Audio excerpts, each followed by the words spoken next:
What is up, my friends? You are very welcome along to our player ratings video here on Anfield Agenda, where we're going to go through the referee, the players and our manager, giving them all a score out of 10. You're going to see two scores on the screen. The big square will be my score, and the smaller square in the top right hand corner of every player or the referee image will be the Anfield Agenda audience's average score, so you can contrast and compare them as we go through. If you're watching us and you want to play along at home, please feel free to do so in the comment section. If you'd like to join us next time and have yours included, join us for a match reaction, where there's always a link there for you to include your player ratings. So look, before I get stuck in, of course, got to give a shout out to our incredible sponsors, Manscaped. We wouldn't be here without them. With Christmas coming up, why not treat that special person in your life to the Performance Package 5.0 Ultra from Manscaped. It features the Lawnmower 5.0 with their skin safe technology, a battery that lasts a full 90 minutes. It is waterproof, and it also has their brightest ever LED spotlight. Also, as part of that set, you get the Weed Whacker ear and nose hair trimmer, the 2 liquid formulations, and a couple of free gifts as well, the Shed travel bag and the boxer briefs.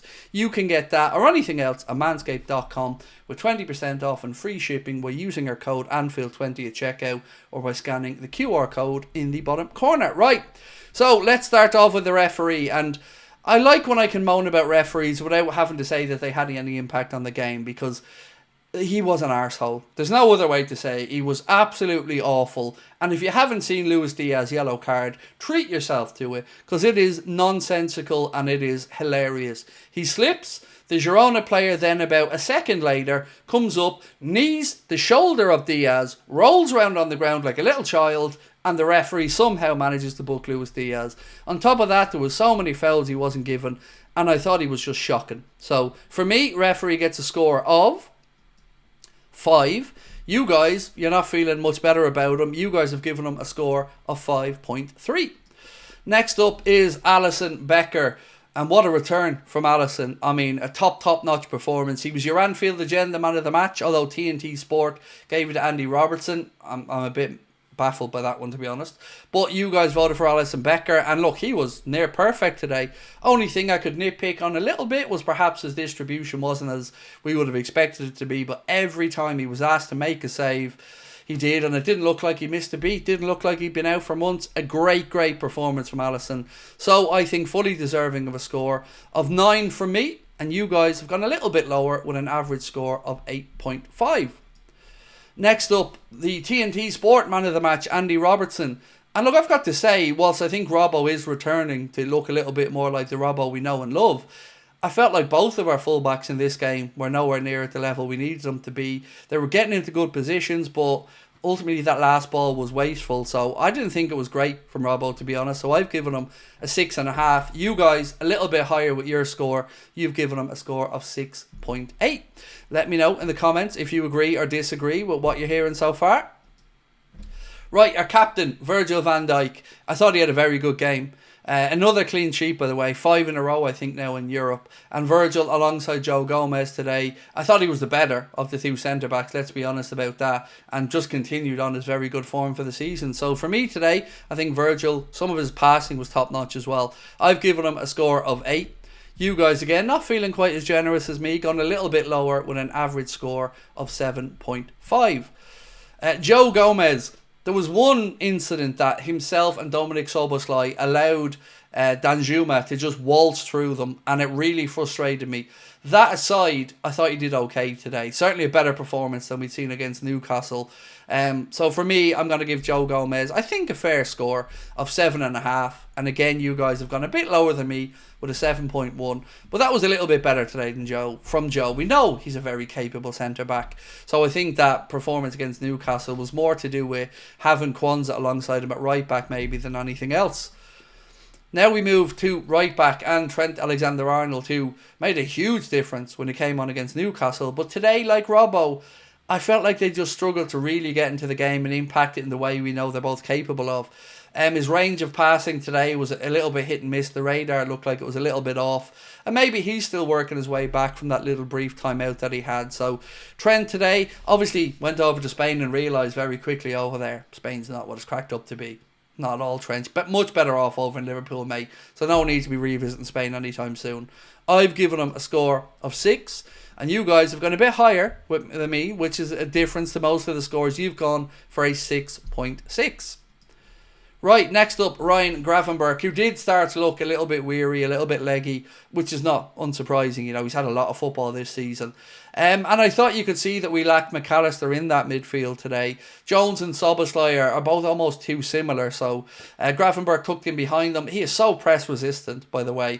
If he does look like he's about to lose the ball, normally he ends up getting a free kick out of it, so, you know, what isn't there to like about Ryan Gravenberch? But today, again, I didn't think it was one of his best performances. Well, he didn't stink the gaff up. I felt overall we were average today. So I've given him a score of 6.5. You guys, and look, I'm calling you out on this. I think that you're more just giving him higher scores based off the great season so far. Today, I don't see a 7.5 performance from any of our midfielders, to be honest. So I've given him a 6.5, but respecting your score, you've gone for a 7.5. Next up, Curtis Jones, who's had a great season. I do think Arne usually has it right playing one of him and Dominik Szoboszlai, but today obviously Jones had to play in there with Dom because McAllister was suspended. Elliott probably not fit enough to start yet, so no option to bring him in from the start either. And look, you're always going to get effort and endeavour, but today we've seen a Curtis Jones again that held on to the ball a little bit too long at times, and decision making not great. There was one pass that he played where we were through on goal and we had attackers getting forward, and I don't know what he did, but he tried a 3 yards straight ahead of him pass that went straight to the Girona player. Just not good enough again with that end product. So I've given him a 6, and you guys again a bit more generous now with a 6.5. Dominik Szoboszlai, same as I'm going to say for Jones pretty much. Lots of effort, lots of endeavour, good defensive work, but we're just lacking that bit of guile moving forward. And it wasn't just the midfielders today. I mean, we were lacking it from the fullbacks, we were lacking it in attack, and Girona just didn't want to come and play today. They wanted to see if they could frustrate us, be compact, sit with a low block, and we weren't really able to break them down. So I'm going to give Dominik a score of 7, and pretty similar to you guys who've gone for a 6.9. Now we move into the forward line and Luis Diaz. Again, I'm going to say frustration was the word of the day for Lucho. He got a lot of action on that left-hand side and ran at the defence quite a lot, tried to make things happen, obviously was fouled for the penalty as well. So of the front line today, I think he was probably one of the better ones. So I'm going to give Lucho a score of 7.5. But I was left wanting more from all of our forwards today. Lucho 7.5 from me. You guys have gone for an average of 6.8. A bit of a gap there between us, but I do think he was probably the best of our forward line. Penalty from our side. Mohamed Salah, and that goal today, by the way, well, it does a few things. It equals him and Steven Gerrard on 6 European penalties scored for Liverpool. It also puts him just one goal now behind Billy Liddell, who currently sits in 4th place on the all-time goal-scoring charts. Mo just needs one more to equal him. And also, it delivered us the 3 points today when it counted. Since he's missed that penalty, he's had 2 since. He scored at both of them. And today, when it mattered, he stepped up and took the opportunity. So for Mo, I'm giving him a 7.5, which is pretty similar to you guys. A little bit higher. You've gone for a score of 7.6. Now we move on to Darwin Nunez, which, you know, we ran a poll in the chat at the end. And we said, do you think Darwin Nunez can still turn it around at Liverpool? And it was a close vote, but 54% of people who voted said no, they don't think he could turn it around. 46% said yes. So you can see that divided nature of the fan base. I thought today was another perfect encapsulation of Darwin Nunez. Hard work rate, creating some opportunities, but just missing that little bit of magic, that little bit of finesse, the final touch, the final shot on goal. And again, probably should have found himself on the score sheet. I know Gazzaniga made a couple of saves, but he should have scored. And I feel like we're cutting him a lot of slack, and I do like that about our fan base, but ultimately I was just left frustrated again by Darwin today. So I've given him a score of 6.5, and you guys, well, you're a lot angrier than me apparently. You guys have gone all the way down to give him a score of 5 out of 10. Cody Gakpo probably could have come on earlier, to be honest with you. We look better when Cody Gakpo's on the pitch. I think he brings us that little bit something different. Yeah, I thought we were better when we came on, but look, today was just a stinker of a game all around, so it's very difficult to praise anybody or to be overly harsh on anyone. So I thought Cody did okay when he came on. You know, he looked tidy. So I'm going to give him a score of 6. You guys a little bit higher, thinking he deserves a 6.4. Moving on now to Harvey Elliott, and let me just say it's great to see him get some meaningful minutes here today. You know, we got a couple of minutes against Newcastle, and I thought he looked really sharp when he came on. I love when he picks up the ball and carries it across the front of an 18-yard box, looking to draw a challenge or to create something. Got a free kick, which of course Trent stepped up and taken and forced a good save from Gazzaniga. And I thought he looked like a lively spark when he came on, and looking forward to seeing him being utilised more as the season goes on and his fitness levels build up. So Elliott off the bench, I'm going to give it a score of 7 because I do think he gave us a little something when he came on.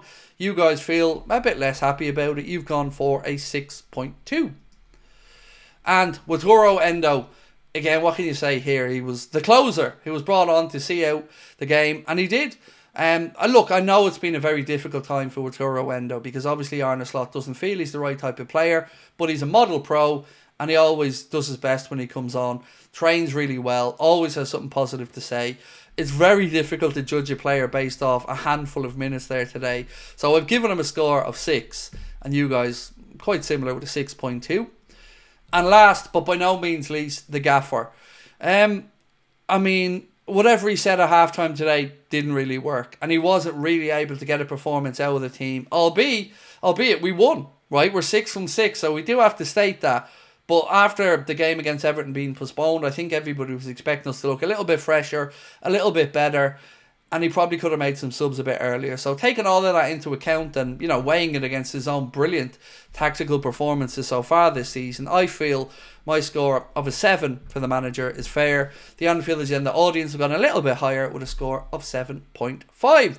So, my friends, that is the end of our player ratings. Do keep an eye out for a news video coming out tonight at 10 o'clock. And then tomorrow I'll be recording with Mr. David Lynch, and we'll have a news video coming out as well. We are taking tomorrow night off from live streaming as I look to shake this cold that I've had all week. And then we will be back on Thursday. But we look forward to reading your comments. So 1, drop a like on the video if you've enjoyed it. 2, hit that subscribe button if you haven't done so. Thank you to our sponsors, Manscaped, as well. A reminder, you can get 20% off and free shipping store-wide at manscaped.com by using our code Anfield20 at checkout or by scanning the QR code.